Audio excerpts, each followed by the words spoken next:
정말 등에서 식은땀이 흘렀고요. 아주 단순한 센서 문제를 가볍게 얘기를 했고요.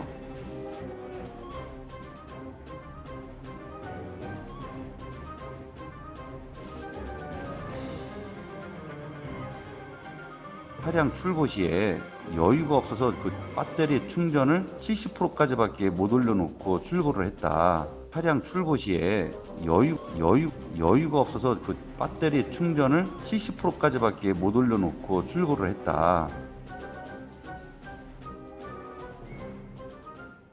예, 시작 전에 한 가지 말씀드리자면 요즘 저희 측으로 수많은 제보가 들어오고 있습니다. 충분히 알려야 할 만한 문제나 좋은 소식을 제보해 주시는 분들이 많음에도 저희가 인터뷰를 통해 내보낼 수 있는 것은 한정적이라 고민이 없지 않았습니다. 때문에 블랙박스 파트너 채널이었던 루카TV 채널을 오토포스트의 완전한 서브 채널로 전환시키기로 결정했습니다. 오토포스트 채널에서 미처 다루지 못한 인터뷰 소재를 비롯한 이야기들을 루카TV를 통해 구독자분들의 목소리를 더욱 많이 다룰 수 있도록 하겠습니다. 아마 채널 이름도 오토포스트 서브 채널 느낌으로 조만간 개편할 것 같습니다.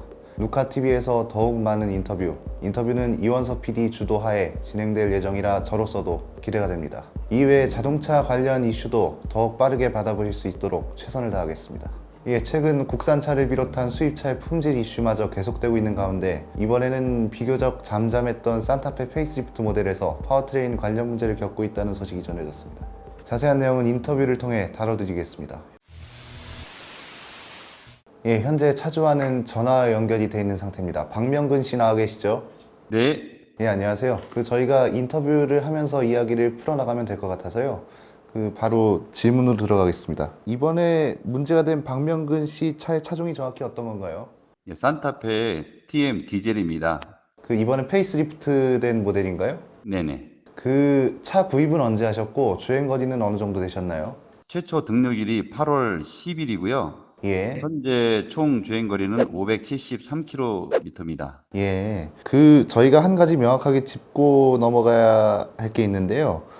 시동 꺼짐이라고 제보를 주셨는데 우리가 흔히 알고 있는 시동 꺼짐 현상과는 좀 다른 것 같습니다. 그러니까 사람이 천천히 걸어가는 속도에서 출발이 거의 안 됐다라고 표현을 해주셨는데 정확히 어떤 상황이었던 겁니까? 네네. 고속도로 주행 후에 첫 번째 교차로에 정차 후 예. 출발을 하려고 할 때 출발이 되지 않고 붕붕거리기만 하며 사람이 매우 천천히 걷는 정도의 움직임이 있었어요. 뒤에서는 뭐 빵빵거리고 출근 시간이라 난리가 났었죠. 출발 시에 가속이 제대로 안 됐다. 그렇게 이해를 하면 되겠습니까? 네, 더 자세히 좀 말씀을 드리고 싶은데요. 예. 그 이후에 간신히 이제 갓게 주차를 했어요. 그래서 시동을 온오프를 몇 번을 시도를 하니까 다시 출발이 또 되더라고요.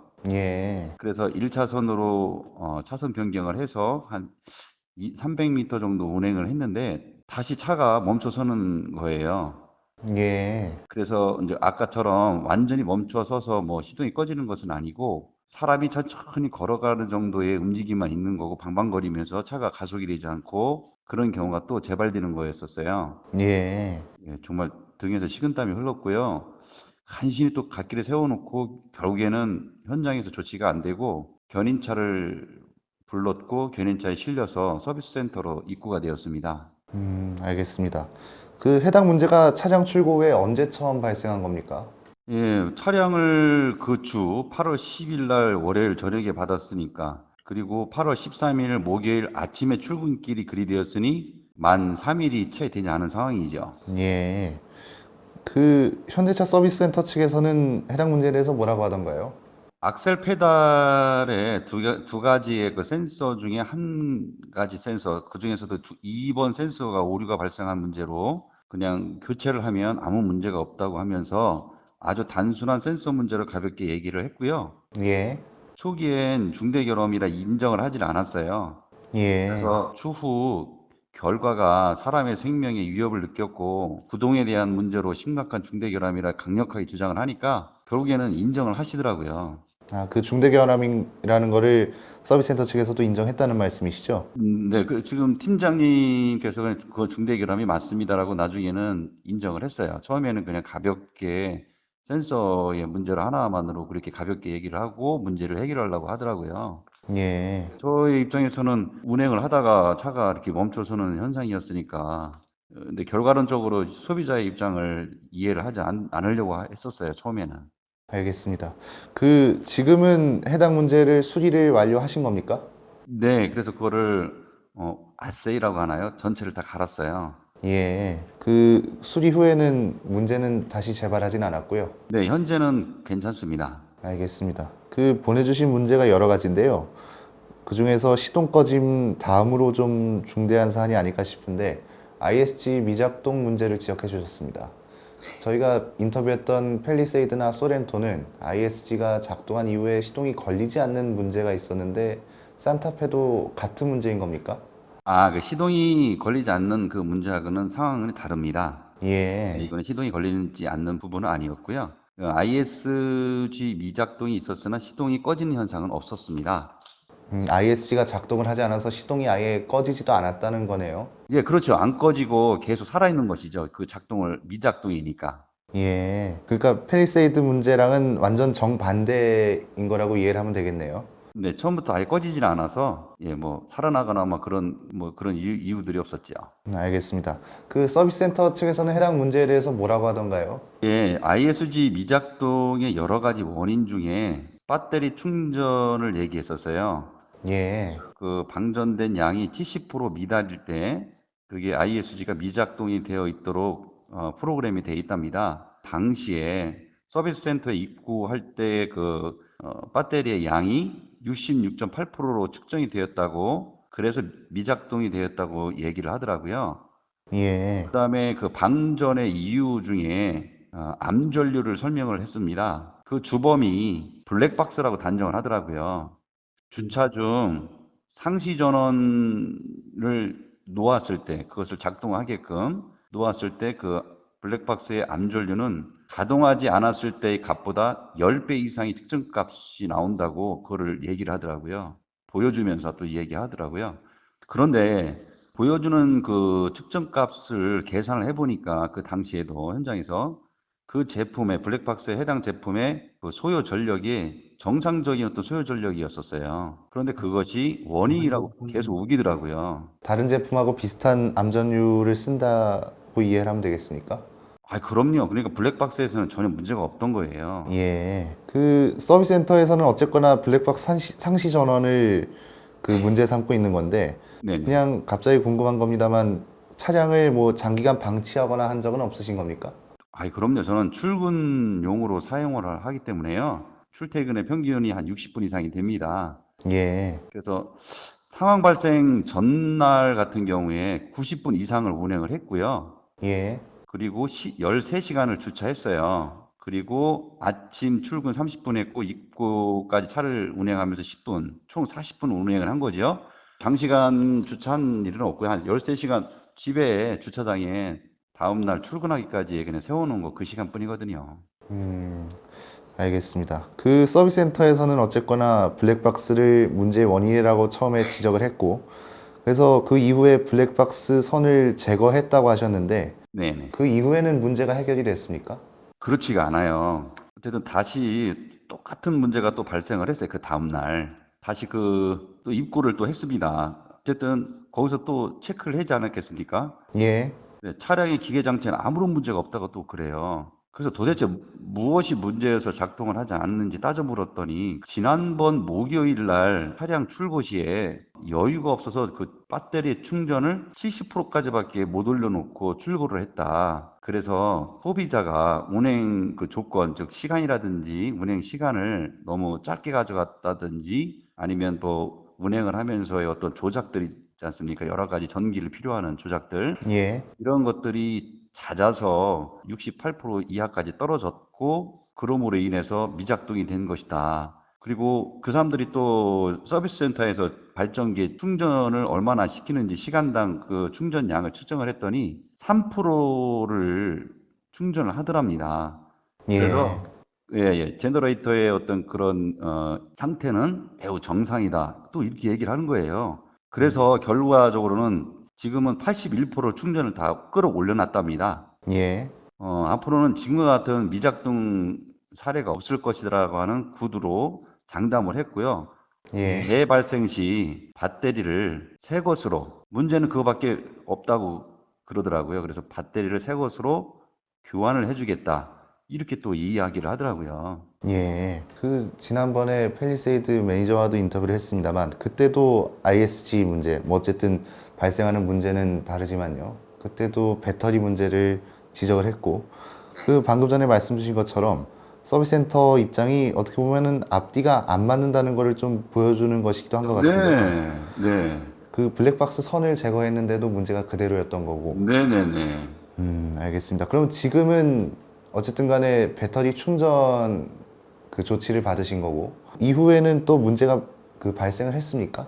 지금 이제 오늘, 이제 어제 받아서 오늘 이제 운행을 했는데요. 예. 아직까지는 그런 문제가 발생을 하진 않았어요. 잘 작동을 합니다. 지금은.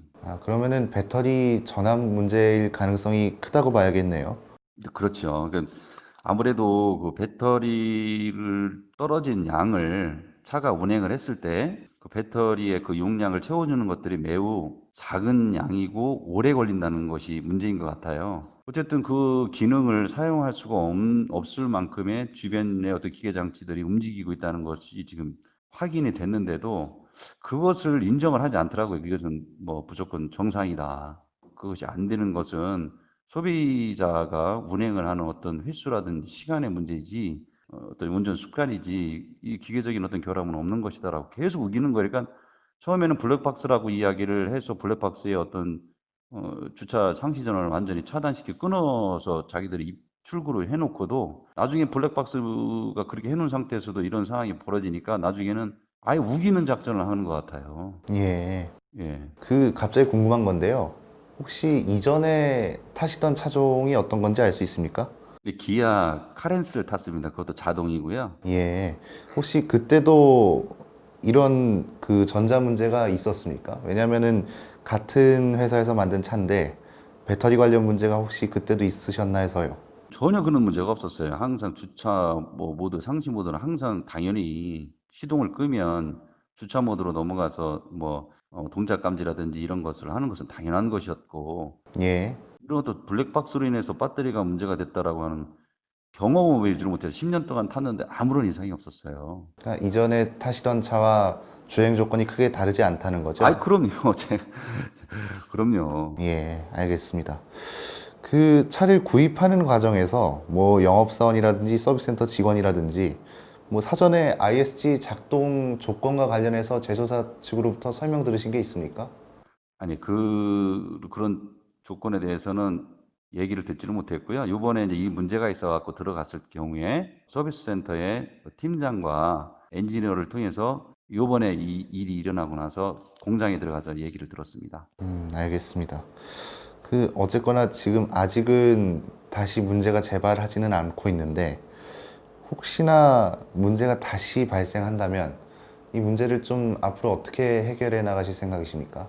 아, 그래서 저는 차를 받아갖고 한 달도 되지 않은 상황이잖아요. 예, 그래서 한 달도 안 돼서 세 가지의 어떤 결함들이, 그리고 또 중대한 어떤 생명에도 위협이 될 만한 어떤 그런 일들도 있었고, 예, 아휴, 그래서 제 나름대로는 그때 생활 리듬, 업무, 건강에 매우 많은 부정적인 악영향을 받았습니다. 예. 그래서 신뢰를 많이 잃은 상황이고요. 이것을 믿고 운행을 못할 것 같아요. 지금으로서는. 그래서 가능하다면 교환이나 환불까지 하고 싶은 어떤 그런 심정입니다. 예, 알겠습니다. 약간 저희 공식 질문 같은 건데요. 이 문제를 공론화해야겠다고 마음먹으신 이유가 있습니까? 네, 있습니다. 뭐 이런 예를 들어서 참, 그런데요. 우리 조상들은요, 큰 바위를 쪼개릴 때 바위에 결에 여러 구멍을 내고 그곳에 마른 나무를 박았답니다. 그리고 박은 그 마른 나무에 물을 주면 불어나는 그 압력에 의해서 결국에는 큰 그 바위가, 결국엔 바위가 쪼개진답니다. 공론화의 의미는 물을 붓는 일이라고 저는 생각하고 있습니다. 예. 마지막으로 저희나 제조사 측에 하고 싶은 말씀 있으십니까? 네네. 제조사의 원칙과 대응이 소비자의 입장으로 변화되었으면 합니다. 아직도 현대는 전혀 변화되지 않았고 시대의 변함에 민감하지 않은 기업은 희망이 없다고 봅니다. 이런 난공불락 같은 기업, 무너뜨릴 수 있는 최고의 상대는 물이라고 이 조상들도 많이 얘기합니다. 이 물의 역할을 오토포스트에게 기대해 보고자 합니다. 알겠습니다. 저희 질문 내용은 이 정도면 될 것 같고요. 네. 산타페 파워트레인 문제로 피해를 겪고 있는 차주 박명근 씨였습니다. 오늘 말씀 감사합니다. 아이고, 너무 고맙습니다. 예. 예, 보신 것처럼 신형 산타페도 품질 문제로부터 자유롭지 못한 상황입니다. 페이스리프트 모델이긴 하나 버튼식 전자기어로 바뀌는 등 파워트레인 관련 변화가 비교적 크기 때문인지 최근 나온 풀체인지 모델들과 비슷한 문제를 겪고 있습니다. 문제가 발견되면 정확한 진단을 내리고 이 진단을 통해 문제 해결 방법을 처방해야 문제를 해결할 수 있을 텐데 정비사들은 여전히 문제를 해결하긴커녕 제대로 진단조차 하지 못하고 있는 것으로 보입니다. 문제가 분명 없지 않은데 그리고 그 숫자가 적지도 않은데 해당 문제를 알리는 매개체는 손에 꼽을 정도인 현실. 지금으로부터 1년 전 호주의 거의 모든 언론사가 신문 1면을 온통 검게 칠했습니다. 지면 하단에는 정부가 당신에게 진실을 가릴 때 그들이 숨기는 것은 무엇일까라는 문구가 함께 인쇄되어 있었습니다. 당시 정부 당국이 언론에게 자료를 제공하지 않았고 언론인을 탄압했다는 것을 항의하는 취지였습니다. 우리나라에서도 비슷한 듯 다른 사례가 있었습니다. 1974년 동아일보 백지 광고 사태. 당시 유신 정권의 언론 탄압으로 동아일보의 광고가 끊겼던 7개월을 표현하는 사례입니다. 시민들이 직접 응원 광고를 싣는 것으로 힘을 보탰던 사연도 꽤나 유명합니다. 반세기에 가까운 시간들을 지나 유신시대 한국 사회와 21세기 선진국 호주를 나란히 떠올리게 하는 것은 국가와 시민사회, 여기에 하나 더 하자면 기업과 시민사회 경계선에 서 있는 저널리즘에 대한 고민일 것입니다. 이러한 고민이 시작된 것도 잠시, 오늘날 우리는 또 다른 고민에 빠졌습니다. 1인 유튜브 방송까지 더해져 각자 뉴스를 생산하는 시대에 이르렀죠. 각자 다른 요구를 가진 소비자가 자신의 입맛에 맞는 제각기 다른 뉴스를 소비하는 세상이 되었습니다. 이미 전통적 기자다움이라는 의미는 퇴색됐고 레거시 미디어의 권위는 해체되었으니 어쩌면 소비자가 스스로 깨끗한 내지는 신뢰할 만한 정보를 스스로 검증하고 찾아보는 시대가 될 수밖에 없지 않았나 합니다. 만약 오늘날 신문 일면이 모두 먹튀이 되고 백지 광고 사태가 다시 등장한다면 오늘날의 사람들도 응원 광고를 흔쾌히 내줄 것인가? 만약 그렇다면 그 언론과 채널은 살아남은 것이고 오늘날에 살아남는다라는 표현은 과거보다 무거운 의미를 가지고 있다는 것이 절실하게 느껴지는 오늘 비하인드 뉴스였습니다.